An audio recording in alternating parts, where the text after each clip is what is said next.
Ra'iisul Wasaaraha Xukuumadda Federaalka Soomaaliya Mudane Xasan Cali Khayre ayaa guddoomiye kulan looga hadlayay dardargelinta amniga caasimadda oo lagu qabtay xarunta taliska qaybta guud ee booliiska gobolka Banaadir. Kulanka oo ay ka soo qayb galeen wasiirka amniga ee Xukuumadda Federaalka Soomaaliya Maxamed Abuukar Islow Ducaale, guddoomiyaha gobolka Banaadir ahna duqa magaalada Muqdisho Injineer Yarisow iyo saraakiil ka socday hay'adaha amniga iyo khubaro xagga amniga ah.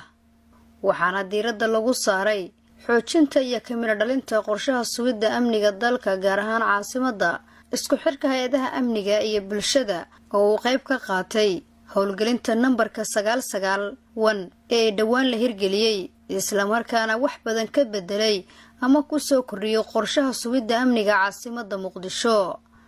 Ra'iisul Wasaaraha Xukuumadda Federaalka Soomaaliya Mudane Xasan Cali Khayre ayaa warbixin iyo talooyin ka dhageystay khubradii loo xil saaray aruurinta xogaha amniga ee ay soo gudbiyaan laamaha amniga, waxa uuna ku ammaanay hay'adaha amniga dadaalka ballaaran ee ugu jiraan badbaadinta nafta iyo hantida muwaadinka Soomaaliyeed. Hay'adaha amniga ayuu Ra'iisul Wasaare Khayre kula dardaarmay inay laba jibaaraan dadaalada ku aadan xasilinta caasimadda si ummadda Soomaaliyeed ay u helaan nabad buuxda.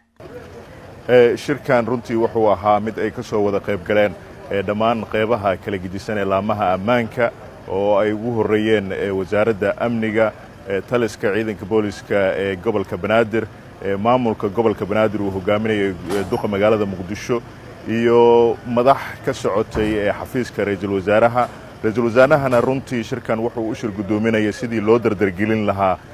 amniga caasimaddan magaalada Muqdisho, iyadoo aanu ognahay maalmihii u dambeeyay in ay socotay barnaamij la dhaxgelinayay shacabka iyo qaybaha kala gedisan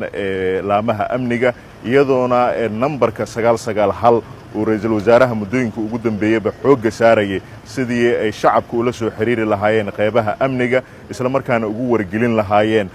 wax walba ay u arkaan in uu amni darro ku yahay magaaladan caasimadda ee Muqdisho, iyadoona qaybaha kala gedisan ee amniga ay u suura gashay in falal fara badan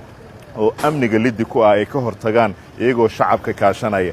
runtii shirkan wuxuu ahaa mid lagu sii dardargelinayay qaybahaasi kala gedisan, ra'iisul wasaarahana uu u gol lahaa sidii laamaha amniga, maamulka gobolka Banaadir iyo shacabkaba ay wada shaqeyn dhab ah oo buuxda ay u wada yeelan lahaayeen. Nasr Basheer Cali, warbaahinta qaranka magaalada Muqdisho.